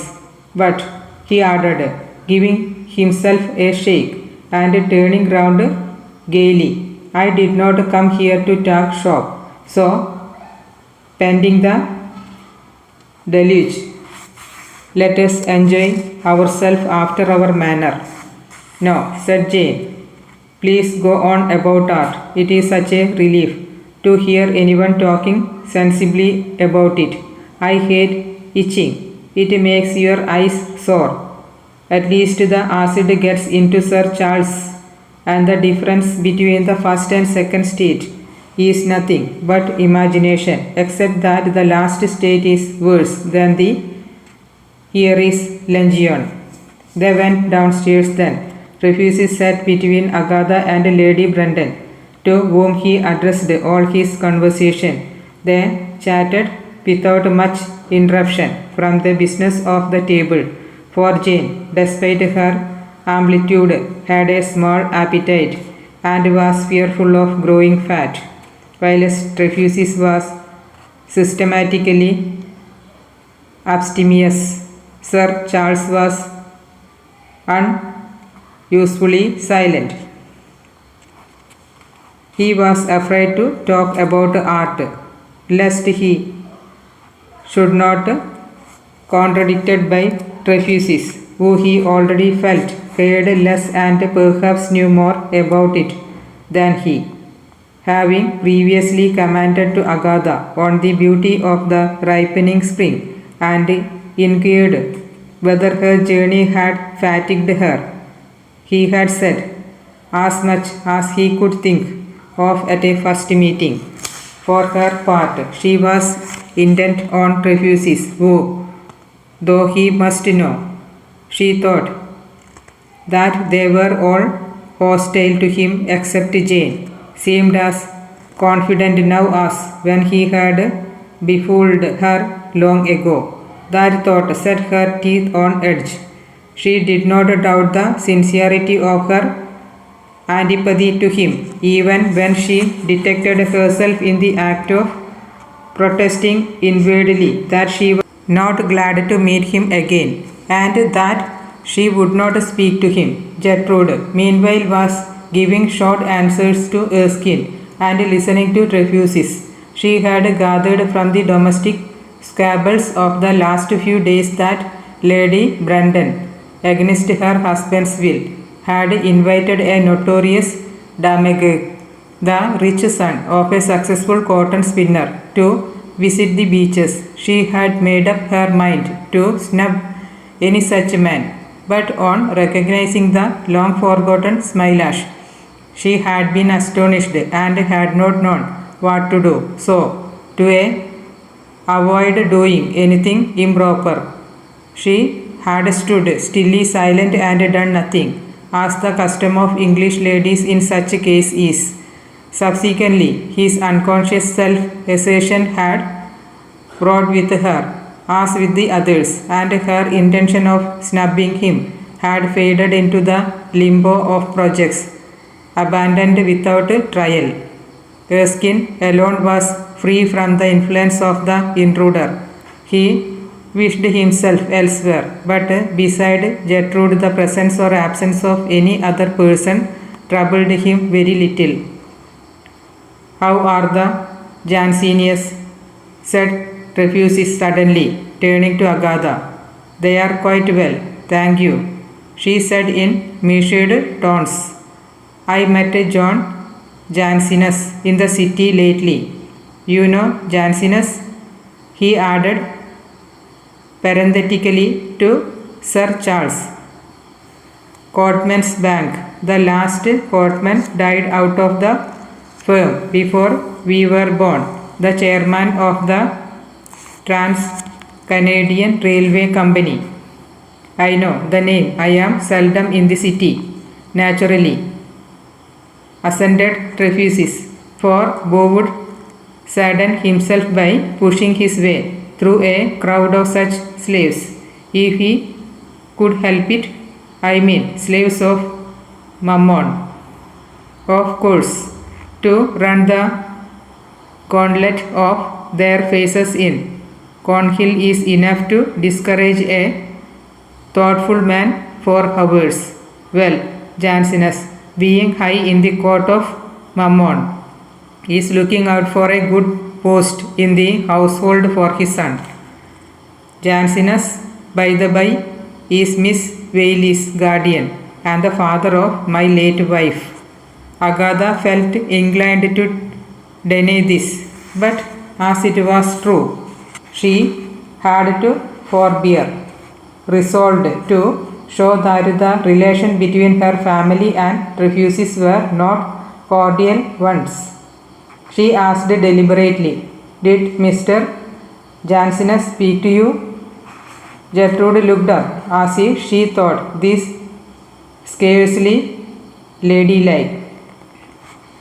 "Yes," said Refusis. "We are the best friends in the world, as good as possible. At any rate, he wanted me to subscribe to a fund for relieving the poor at the east end of London by assisting them to emigrate. I presume you described liberally," said Erskine.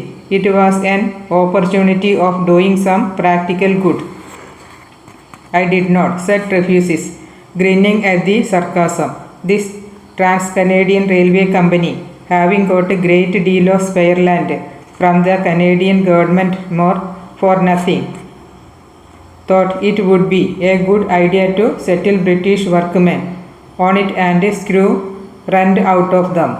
Plenty of British workmen supplanted in their employment by machinery or cheap foreign labor or one thing or another were quite willing to go, but as they couldn't afford to pay their passage to Canada, the company appealed to the benevolent to pay for them by subscription, as the change would improve their miserable condition.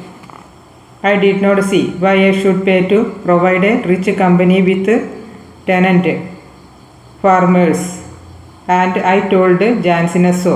He remarked that when money and not talk was required, the workmen of England soon found out who were their real friends. I know nothing about these questions, said Mr. Charles with an air of conclusiveness, but I see no objection to emigration. The fact is, said Refuses, the idea of emigration is a dangerous one for us. Familiarize the workman with it, and someday he may come to see what a capital thing it would be to peck off me and you with the peerage and the whole tribe of unprofitable proprietors such as we are, to St. Helena, making us a handsome present of the island by way of indemnity. We are such a restless, unhappy lot that I doubt whether it would not prove a good thing for us too. The workmen would lose nothing but the contemplation of our elegant persons, exquisite manners, and refined tastes. They might provide against that loss by picking out a few of us to keep for ornament's sake. No nation with a sense of beauty would banish Lady Brandon or Miss Lindsay or Miss Whaley. Such nonsense, said Jane. You would hardly believe how much I have spent in sending workmen out of the country against my own view of the country's interest, continued Refuses, addressing Erskine. When I make a convert among the working classes, the first thing he does is to make a speech somewhere declaring his new convictions. His employer immediately discharges him, gives him the sack, is the technical phrase. The sack is the sword of the capitalist, and hunger keep it sharp for him. His shield is the law, made for the purpose by his own class. Thus equipped, he gives the waste of it to my poor convert, who comes ruined to me for assistance, as I cannot afford to pension him for life. I get rid of him by assisting him to emigrate. Sometimes he prospers and repay me. Sometimes I hear no more of him. Sometimes he comes back with his habits unsettled. One man whom I sent to America made his fortune, but he was not a social democrat. He was a clerk who had embezzled and who applied to me for assistance under the impression that I considered it rather meritorious to rob the till of a capitalist. He was a practical socialist, in fact, said Erskine. On the contrary, he was a somewhat too grasping individualist. Howbeit, I enabled him to make good his defalcation in the city. They consider a defalcation made good when the money is replaced and go to New York. I recommended him not to go there, but he knew better than I, for he made a fortune by speculating with money that existed only in the imagination of those with whom he dealt. He never repaid me. He is probably far too good a man of business to pay money that cannot be extracted from him by an appeal to the law or to his commercial credit. Mr. Erskine added Trefusis, lowering his voice and turning to the poet. You are wrong to take part with hucksters and money hunters against your own nature, even though the attack upon them is led by a man who prefers photography to etching. But I assure you, you quite mistake me, said Erskine, taken aback. He stopped, looking to Sir Charles for support, and then said airily, I don't doubt that you are quite right. I hate business and men of business, and as to social questions, I have only one article of belief, which is that the soul refiner of human nature is fine art. Whereas I believe that the sole refiner of art is human nature. Art rises when men rise and grovels when men grovel. What is your opinion? I agree with you in many ways, replied Sir Charles nervously, for a lack of interest in his fellow creatures and an excess of interest in himself had prevented him from obtaining that power of dealing with a social question which he felt a baronet ought to possess, and he was consequently afraid to differ from anyone who alluded to them with confidence. If you take an interest in art, I believe I can show you a few things worth seeing. Thank you. In return, I will someday show you a remarkable collection of photographs I possess, many of them taken by me. I venture to think they will teach you something. No doubt, said Sir Charles. Shall we return to the gallery? I have a few treasures there that photograph is not likely to surpass for some time yet. Let us go through the conservatory, said Jane. Don't you like flowers, Mr. Smith? I never can remember your proper name. Extremely, said Trefusis. They rose and went out into a long hothouse. Here Lady Brandon, finding Erskine at her side and Sir Charles before her with Gertrude, looking round for Trefusis, with whom she intended to enjoy a trifling flirtation under cover of showing him the flowers. He was out of sight, but she heard his footstep in the passage on the opposite side of the greenhouse. Agatha was also invisible. Jane, not daring to rearrange their procession, lest her design should become obvious, had to walk on with Erskine. Agatha had turned unintentionally into the opposite alley to that which the others had chosen. When she saw what she had done and found herself virtually alone with Trefusis, who had followed her, she blamed him for it and was about to retrace her steps when he said coolly, were you shocked when you heard of Henrietta's sudden death? Agatha struggled with herself for a moment and then said in a suppressed voice, how dare you speak to me? Why not? Said he, astonished. I am not going to enter into discussion with you. You know what I mean very well. You mean that you are offended with me. That is plain enough. But when I part with a young lady on good terms, and after a lapse of years, during which we neither meet or correspond, she asked me how I dare speak to her, I am naturally startled. We did not part on good terms. Trefusis stretched his eyebrows as if it stretched his memory. If not, he said, I have forgotten it on my honor. When did we apart and what happened? It cannot have been anything very serious, or I should remember it. His forgetfulness, wondered Agatha. No doubt you are well accustomed to. She checked herself and made a successful snatch at her normal manner with gentleman. I scarcely remember what it was now. What I begin to think. Some trifle, I suppose. Do you like orchids? They have nothing to do with our affairs at present. You are not in earnest about the orchids, and you are trying to run away from a mistake instead of clearing it up.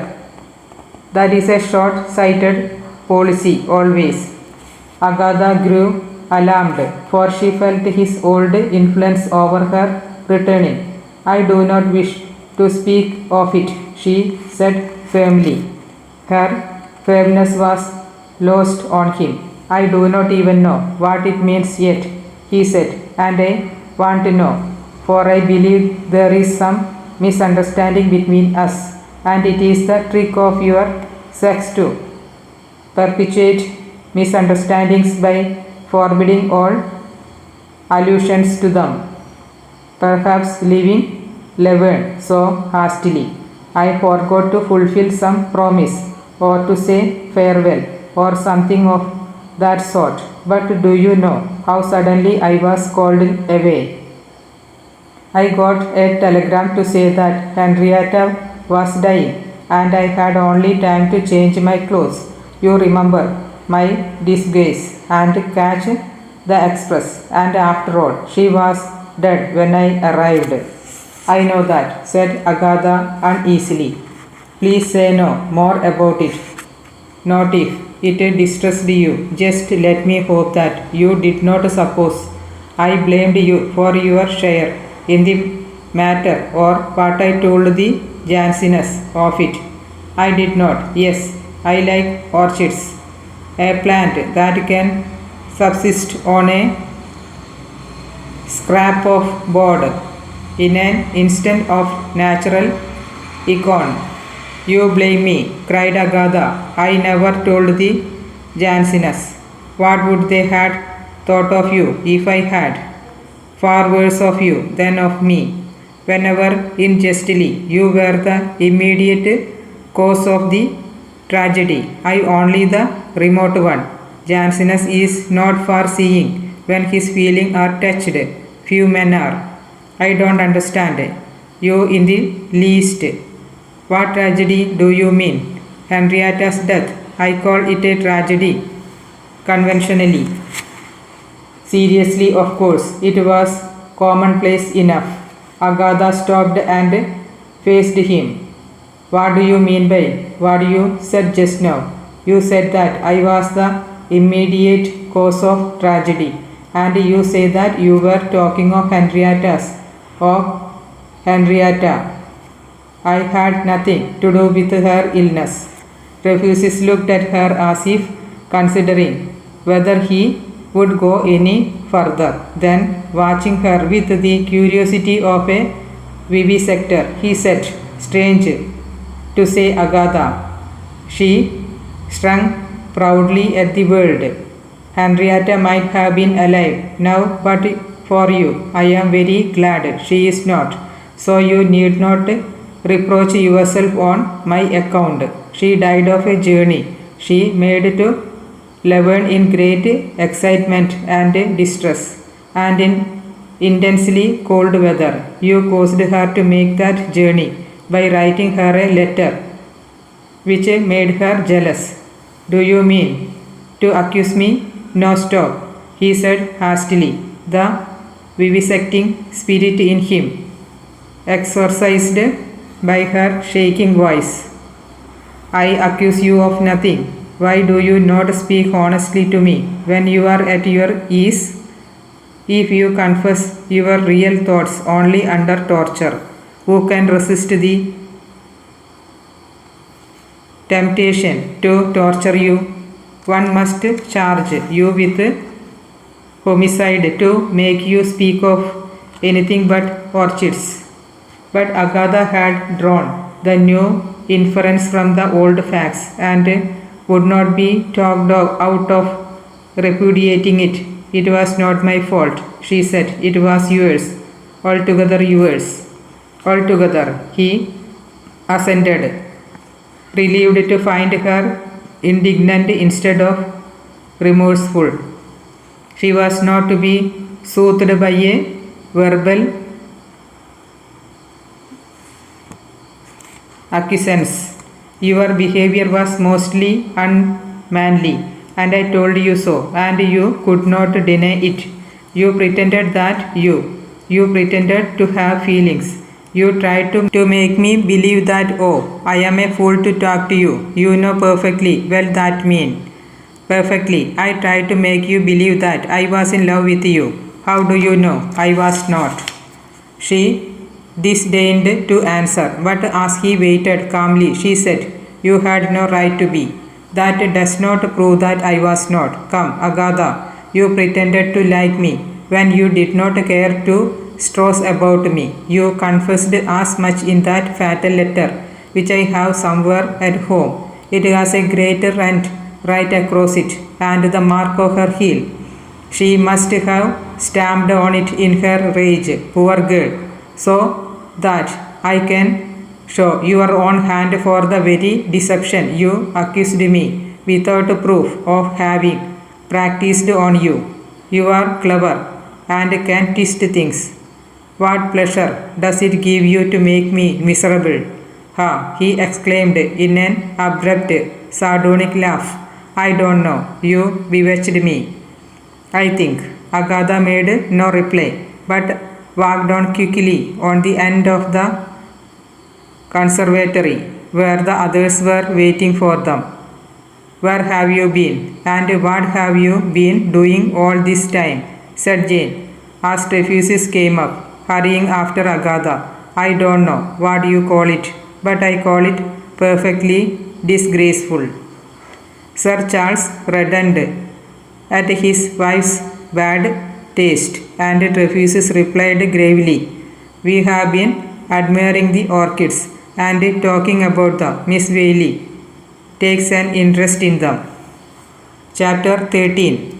One morning, Gertrude got a letter from her father. My dear Gertie, I have just received a bill for 110 from Madam Smith for your address.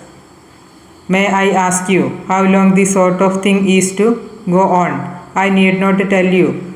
I have not the means to support you in such extravagance. I am, as you know, always anxious that you should go about in a style worthy of your position. But unless you can manage without calling on me to pay away hundreds of pounds every season to Madam Smith, you had better give us society and stay at home. I positively cannot afford it. As far as I can see, going into society has not done you much good.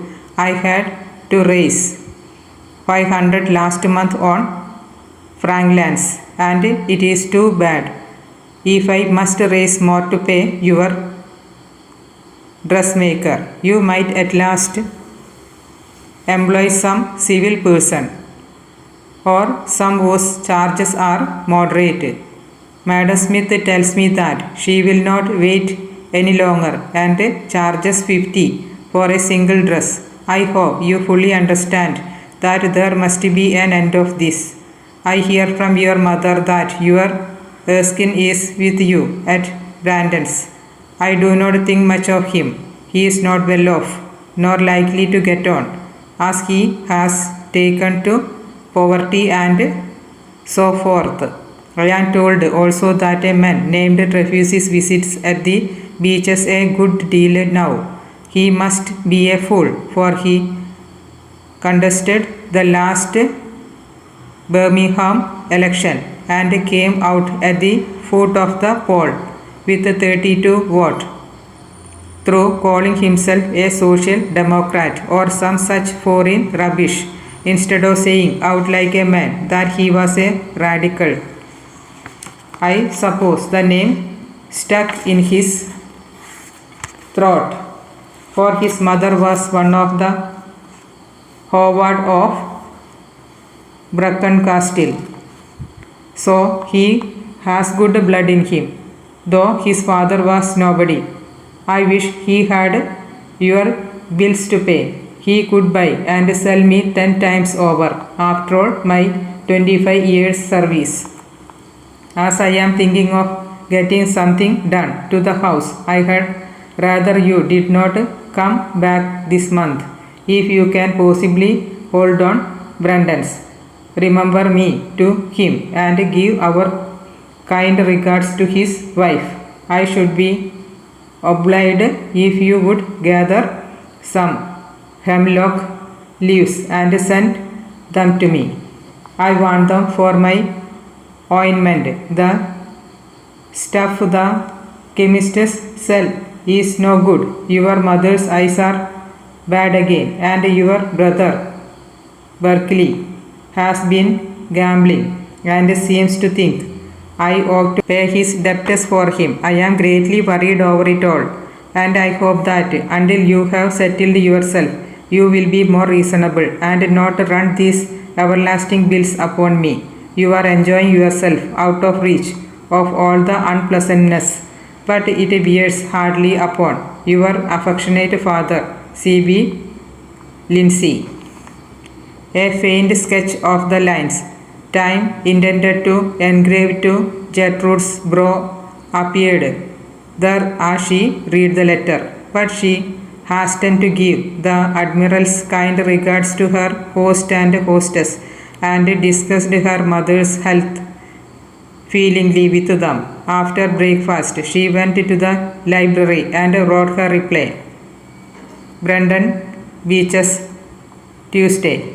Dear Papa, considering that it is more than 3 years since you paid Madam Smith last, and that then her bill, which included my court dress, was only $150, I cannot see how I could possibly have been more economical, unless you expect me to go in rags. I am sorry that Madam Smith has asked for the money at such an inconvenient time. But when I begged you to pay her something in March last year, you told me to keep her quiet by giving her a good order. I am not surprised at her not being very civil, as she has plenty of tradesmen's daughters among her customers who pay her more than $300 a year for their dresses. I am wearing a skirt at present, which I got 2 years ago.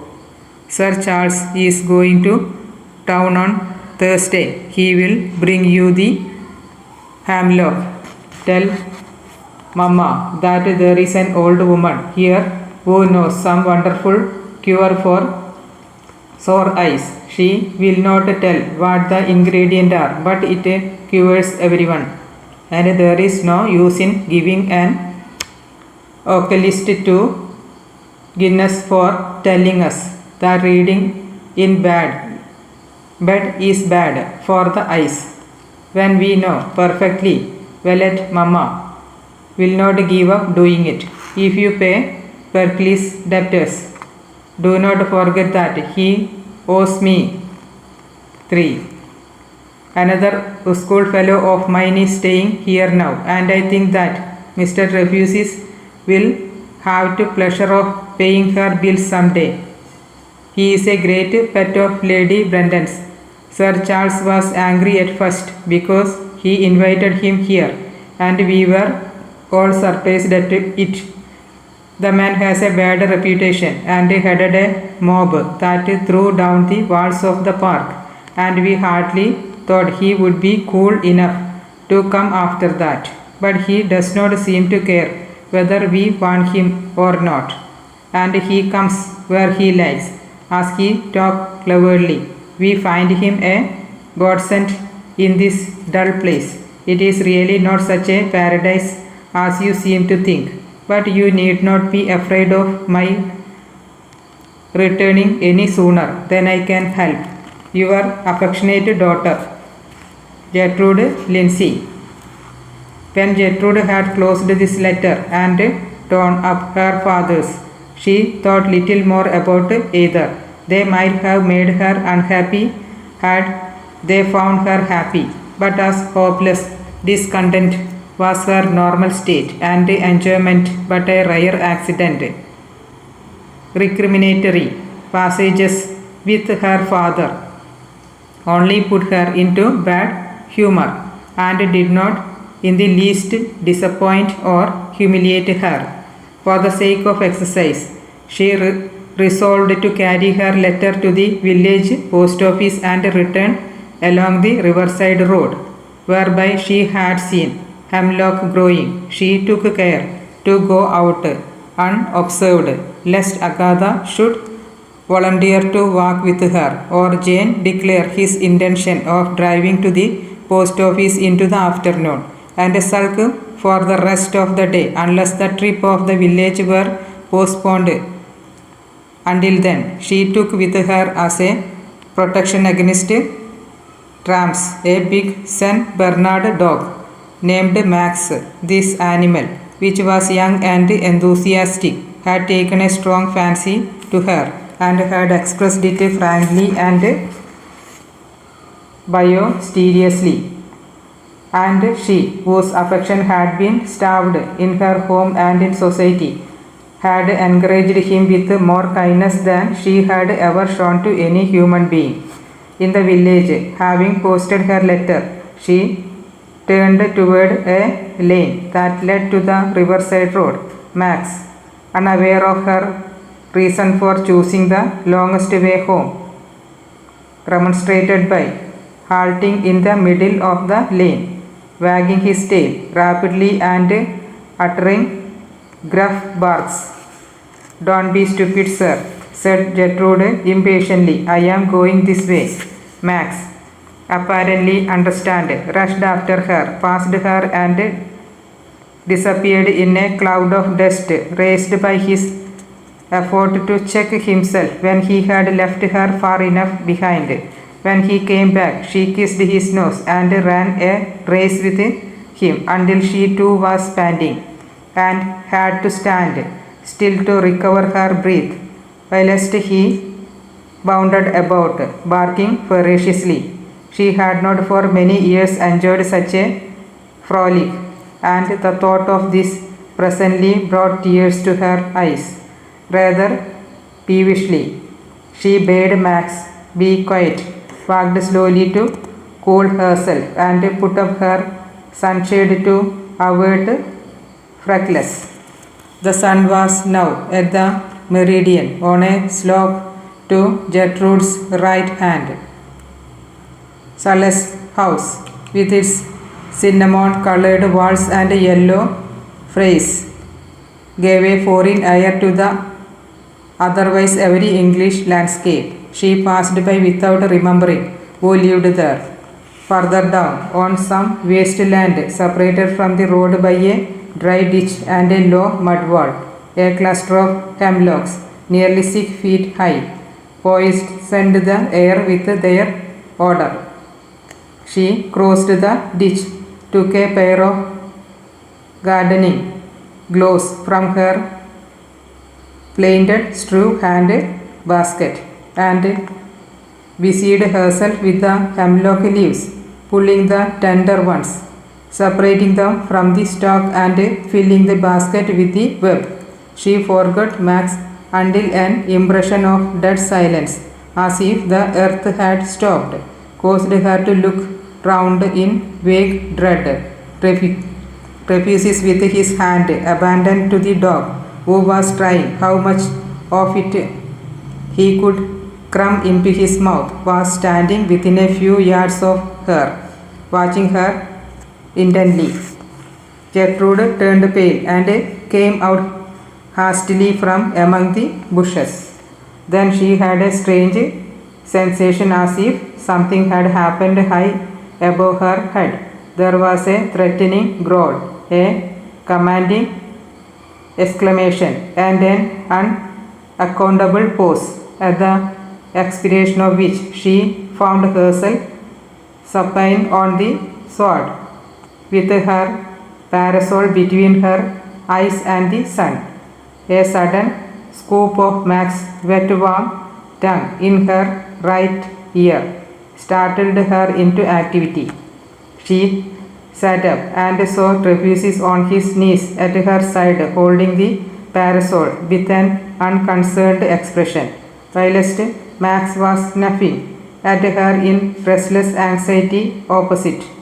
"I must go home," she said. "I must go home instantly." "Not at all," said Trefusis soothingly. "They have just sent word to say that everything is settling satisfactorily and that you need not come." "Have they?" she said faintly.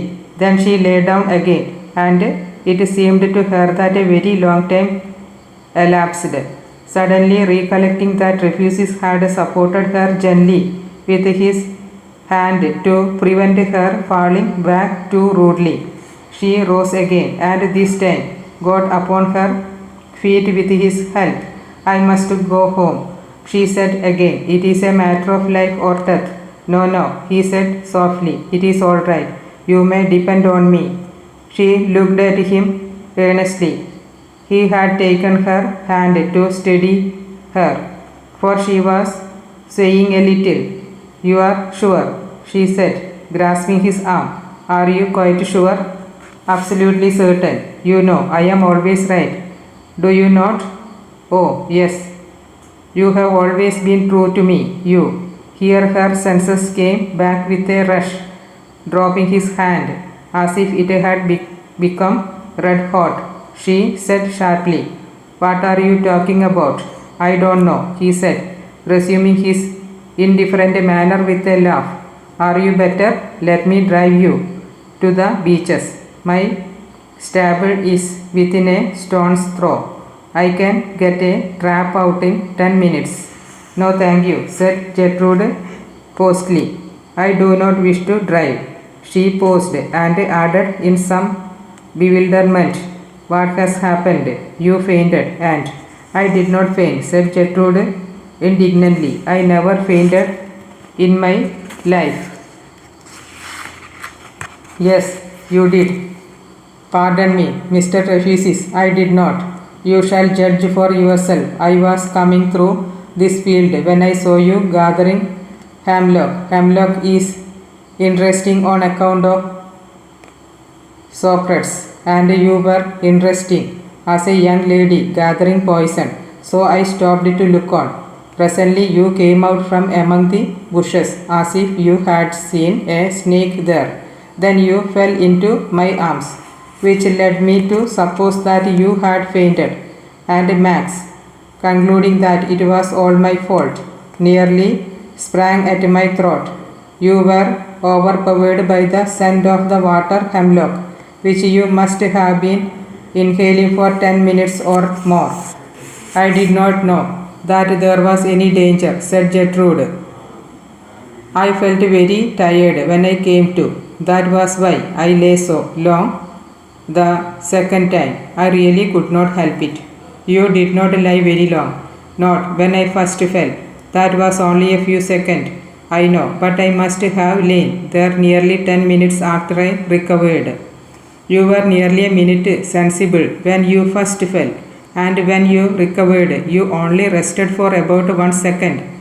After that you raved, and I invited suitable answers until you suddenly asked me that I was talking about." Gertrude reddened a little as the possibility of her having raved indiscreetly occurred to her. "It was very silly of me, faint," she said. "You could not help it. You are only human. I shall walk with you to the beaches." "Thank you. I will not trouble you," she said quickly. He shook his head. "I do not know how long the effect of that abominable water weed may last," he said, "and I dare not leave you to walk alone. If you prefer it, I can send you in a trap with my gardener. But I had rather accompany you myself. You are giving yourself a great deal of unnecessary trouble." I will walk. I am quite well again and need no assistance. They started without another word. Gertrude had to concentrate all her energy to conceal from him that she was giddy. Numbness and lassitude crept upon her, and she was beginning to hope that she was only dreaming it all when he roused her by saying, "Take my arm." "No, thank you. Do not be so senselessly obstinate. You will have to lean on the hedge for support if you refuse me help. I am sorry. I did not insist on getting the trap." Gertrude had not been spoken to in this tone since her childhood. "I am perfectly well," she said sharply. "You are really very officious. You are not perfectly well, and you know it. However, if you make a brave struggle, you will probably be able to walk home without my assistance, and the effort may do you good." "You are very rude," she said peremptorily. "I know it," he replied calmly. "You will find 3 classes of men polite to you: slaves, men who think much of their manners and nothing of you, and your lovers. I am none of this, and therefore give you back her ill manners with interest. Why do you resist your good angel by suppressing those natural and sincere impulses which come to you often enough, and sometimes bring a look into your face that might damn a bear? A look which you hasten to extinguish as a thief darkens his lantern at the sound of a footstep." Mr. refuses. "I am not accustomed to be lectured. That is why I lecture you. I felt curious to see how your good breeding, by which I think you set some store, would serve you in entirely novel circumstances. Those of a man speaking his mind to you, for instance. What is the result of my experiment? Instead of rebuking me with a sweetness and dignity which I could not, in spite of my past observation, help expecting from you, you churlishly repel my offer of the assistance you need. Tell me what I am very rude, very officious, and in short, do what you can do. Make my position disagreeable and humiliating." She looked at him hostingly, but his expression was void of offense or fear, and he continued unanswered. "I would bear all this from a working woman without remonstrance, for she would own me no graces of manner or morals. But you are a lady. That means that many have starved and drudged in uncleanly discomfort in order that you may have white and unbroken hands, fine garments, and exquisite manners, that you may be a living fountain of those influences that often our natures and lives. When such a costly thing as a lady breaks down at the first touch of a firm hand, I feel justified in complaining." Gertrude walked on quickly and said between her teeth, "I don't want to hear any of your absurd views, Mr. Refuses." He laughed. "My unfortunate views," he said. "Whenever I make an inconvenient remark, it is always set aside as an expression of certain dangerous crazes with which I am supposed to be afflicted. When I point out to Sir Charles that one of his favorite artists has not accurately observed something before attempting to draw it, he replies, 'You know, our views differ on these things,' Refuses. When I told Miss Whaley's guardian that his emigration scheme was little better than a fraud, he said, 'You must excuse me, but I cannot enter into your peculiar views. One of my views at present is that Miss Lindsay is more amiable under the influence of hemlock than under that of the social system, which has made her so unhappy. Well, exclaimed Gertrude, outraged then. After a pause, I was under the impression that I had accepted the escort of a gentleman. Then after another pause, refuses being quite undisturbed. How do you know that I am unhappy? By a certain defect in your countenance which lacks the crowning beauty of happiness, and a certain defeat in your voice which will never disappear until you learn to love or pity those to whom you speak. You are wrong, said Gertrude with calm disdain. You do not understand me in the least. I am particularly attached to my friends. Then I have never seen you in their company. You are still wrong. Then how can you speak as you do, look as you do, act as you do? What do you mean? How did I look and act? Like one of the railing of Belgrave Square, cursed with consciousness of itself, fears of the judgment of the other railing, and doubts of their fitness to stand in the same row with it.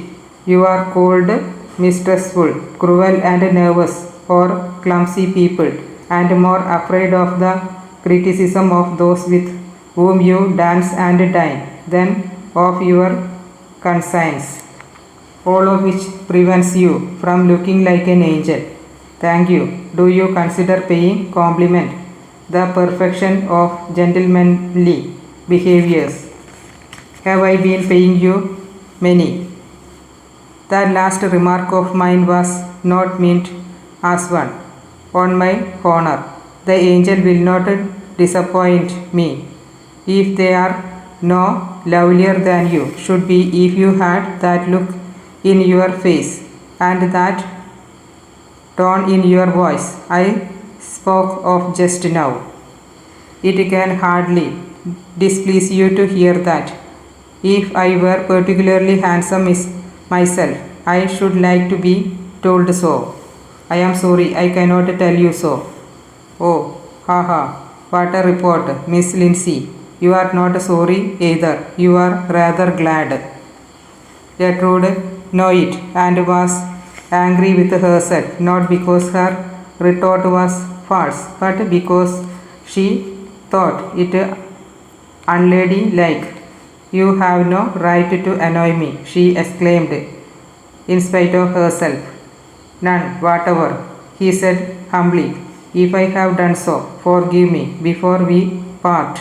I will go no further with you. Max will give the alarm if you faint in the avenue, which I don't think you are likely to do so, as you have forgotten all about the hemlock. Oh, how maddening, she cried. I have left my basket behind. Never mind, I will find it and have it filled and sent to you. Thank you, I am sorry to trouble you. Not at all. I hope you don't want to hemlock to help you to get rid of the burden of life. Nonsense. I want it for my father who uses it for medicine. I will bring it myself tomorrow. Is that soon enough? Quite.